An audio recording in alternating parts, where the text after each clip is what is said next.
So as you may or may not know, I'm a doctor of clinical and health psychology, which means I spent years doing clinical and research on a variety of different psychological conditions and figuring out how to best manage them.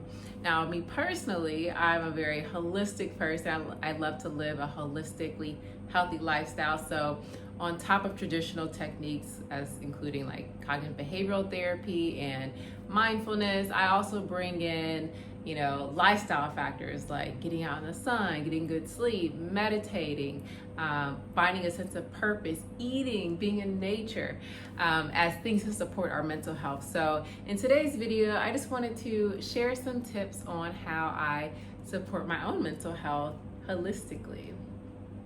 So one of the things I do is that I live by intention. For me personally, if I don't have a sense of structure and direction, it leaves me feeling as if I'm just kind of waking up and living at the mercy of the day, right? So whatever comes up, the challenges that are going to come up, that begins to construct my view of the day versus what I'm really working to manifest. And by manifest, I mean creating and materializing the things that I envision in my life, the things that I want, and actually materializing that in my life. So I have to be very intentional. So what this looks like is every 3 months, I map out my goals for that 3 months. And then having in mind, okay, what are my goals for that 5 years? But I start with 3 months. So map out my goals for 3 months. And I break those down into financial, emotional, physical, spiritual, relational, time, physical. I think that's all the dimensions I normally cover. And I identify what are the specific things I would want to accomplish in those different dimensions in my life in the next 3 months. So it has to be realistic. And then from there, I take that and I get my planner. If y'all know me personally, I live by my planner, and I'm always telling my coaching clients, get a planner. It saves your life, right? But a planner is where you take those goals, and now once you identify the action steps to help you achieve those goals, you put those action steps into your daily planner, right? Because if it's not written on there, you're not gonna make time for it, especially when it's something that's coming second to a regular job or to family, to children, right? Those things that we see as priorities. We don't often prioritize what our spirit needs, right? So have a planner, take those goals, create action steps for those goals, and put it in your planner. Now, another aspect of our mental health, especially for myself, in addition to having that planner where it makes sure that I know what I'm doing to accomplish my goals and it gives me that game plan, another thing that I add to my planner is in the morning and at night, some type of spiritual, physical, and emotional work, right? When I wake up, I say prayers with my partner. Following that, I do my own personal meditation. After that, I'll go do my workout. After that, I do some reading. Oh, and I forgot, I do my journaling. And after the journaling, I review my planners for the day so I know what's to come. But that's not the first thing I do. The first thing I do is make sure I get my mind and spirit right, give my gratitude for this new day. And then I move into more of like the to-do things, which is checking my planner and then getting to the gym or my yoga or whatever it is. So I do that in the morning. And what I notice is when I do that, I'm priming my mind for a state of peace and calm and whatever intentions I set during that meditation, rather than immediately hopping on my phone, hopping on Instagram, and then now I'm just being at the mercy of whatever comes into my awareness from Instagram or social media or whatever it is, right? Or even immediately going to check work emails or thinking about work obligations. Now that's going to affect my mood. And what research shows that when you first wake up, when your brain is in that theta state, when you first wake up, you're kind of in the state of hypnosis. And in that state, you're very impressionable. So the things that come into your awareness when you first wake up are more likely to affect you the entire day. So that's why it's really important to be intentional about setting the type of tone and energy you want to carry throughout the day, right? So when you get up, just turn the alarm off, and then exercise that discipline to take some deep breaths, do your gratitude, do your meditation, do some stretching, grab a glass of water, maybe go to one of your plants and pour libations, whatever you want to do. and that will definitely help you to kind of avoid so much of that negativity that is in the world and all the stressors of the world. And to add to that, so I have my morning routine and then my nighttime routine. So the reason why I do the morning routine, again, is to set my mood and energy for the day, my intentions for the day. At night, I want to allow myself to be ready to rest. For me, for somebody who used to suffer from really chronic insomnia, I would lay down at night, I would be up for hours before I could actually fall asleep. One thing I learned to do was to process, to release things. And in order to do that, that included me journaling at night, as well as mapping out my planner to see what am I doing the next day. That way I already know, like, it's handled, right? I know what I did today. I know what I need to carry over and do the next day. So I have it in my planner, and then I have my journal where I can just process more of the emotions of the day, how I'm feeling. Another thing I add to my nighttime routine is tea. So I'll do like a chamomile tea, a lavender tea, even like warm oat milk and honey is another like kind of calming thing I do. But doing those together, it primes your mind to know that, okay, and setting a set time for bed. So you having a set time that you can, and you might be 30 minutes off, before or after, but having a certain window when this is my bedtime, like I have it written in my planner, this is my sleep time. That might sound crazy, but no, when you write these things down, you are commanding your physical to obey those things. And if not, it's gonna just do whatever it wants to do, okay? So writing down that nighttime routine as well, whatever makes you feel at peace, feel at calm. Maybe that also includes reading a book. Maybe it includes you saying a prayer with yourself or with your partner, whatever it is, but also have a nighttime routine. Because again, that's how we train the mind and body to ease ourselves back into a normal routine. All right, another thing that I do for my mental health is creative expression, expressing my authenticity. This has been something that I had struggled with for a long time, and it still comes up every now and then where I put myself in a box because I'm afraid of not being perfect. I'm afraid of not being good at something. So if I'm not good at it, I'm not gonna do it, because if I do it, I'm not good at it, then I open myself up to the risk of being judged. Now, I've had to teach myself that, one, I'm perfect as I am, just like you are. You're perfect as you are, right? And that what you are and who you are is enough, right? And we get to honor ourselves in our uniqueness.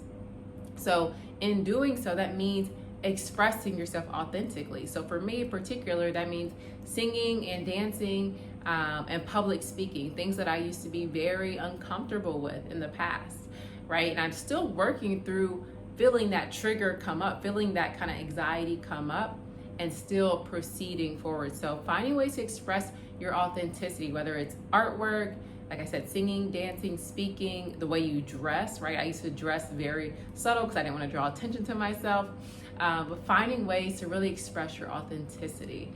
And that also means when you are interacting with other people, expressing your mind, right? Letting that throat chakra, that energy of the throat chakra flow, right? So express yourself, express your thoughts, don't suppress, express. Okay, another tip that I have for you all, something that I do for my mental health, is eating a very high vibrational diet. I don't even want to use the word diet.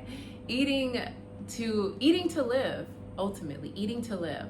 So one thing we have to realize is that everything in this universe exists on a vibrational spectrum, right? Right now, we're vibrating at a certain frequency. When you feel sad, you're vibrating at a certain frequency, and it's different than the frequency that you're vibrating at when you feel happy and excited, right? So as you can imagine, when you're feeling sad, that's a lower, slower vibration versus when you're feeling happy. So just imagine if I'm eating something that's dead, we can assume that's going to be a lower, slow vibration. So if I'm putting dead food into my body's going to harmonize with that vibration. So it's going to slow me down. Versus eating things that are alive, that have more energy, like plants and vegetables, fruits. Those things are more alive, so that's gonna have a higher vibration, right? And when I put those high vibrational foods into my body, then my body's gonna harmonize to a higher vibration. And another thing is, when the whole digestive process, it consumes energy.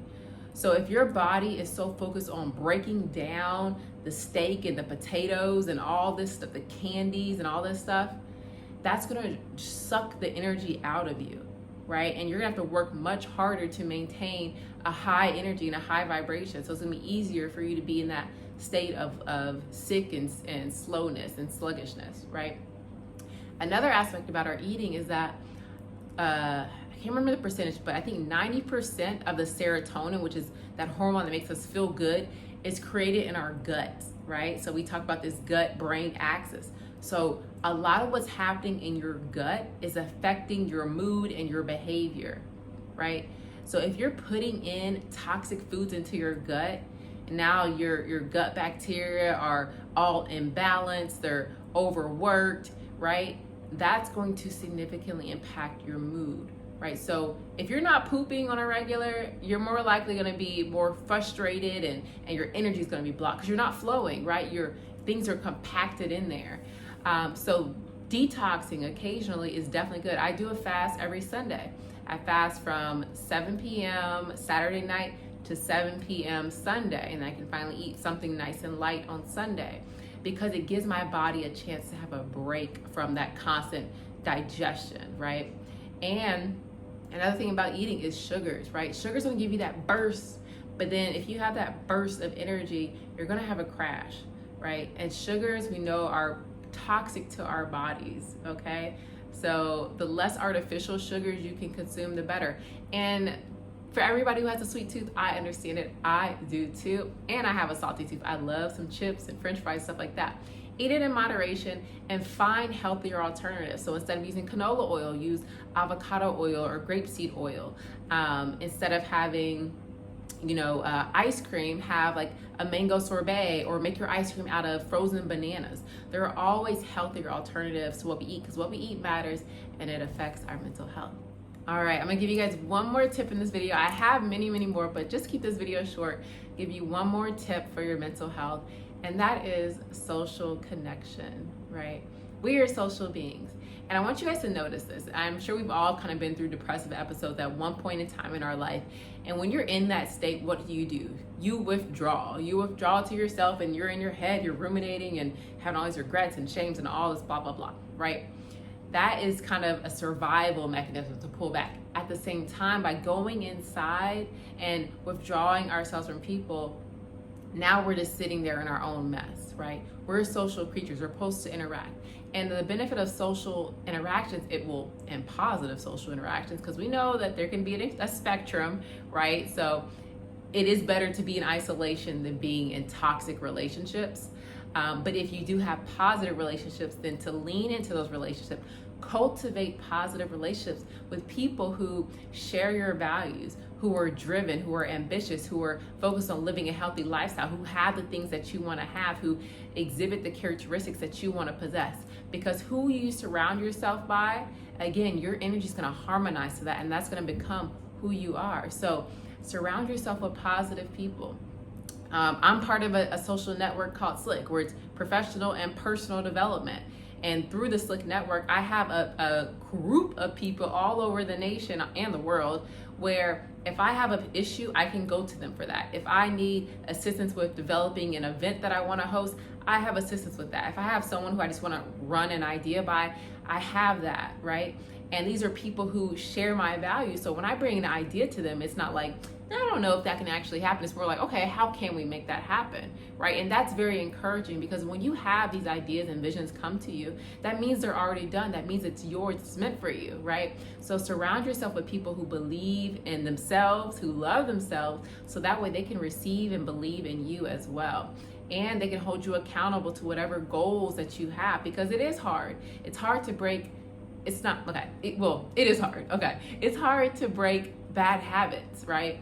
90% of what we do is driven from our subconscious mind, and that's all habits, right? So it is hard to do, so we have to be very intentional. And a part of that intentionality is seeking support proactively. So when you know you got a new goal, go ahead, let your friend know. Say, hey, check on me with this, right? So have that accountability as well as that support and encouragement. All right, so those are my mental health tips for today. Just a few, and I definitely will be sharing more. So if you have any mental health tips that have been changing, life-changing for you, that have really helped support your mental health in a holistic way, be sure to comment those below. I would love to learn from you, as well as to share with the community who's watching this video. So sending everybody peace, love, and light. Until next time.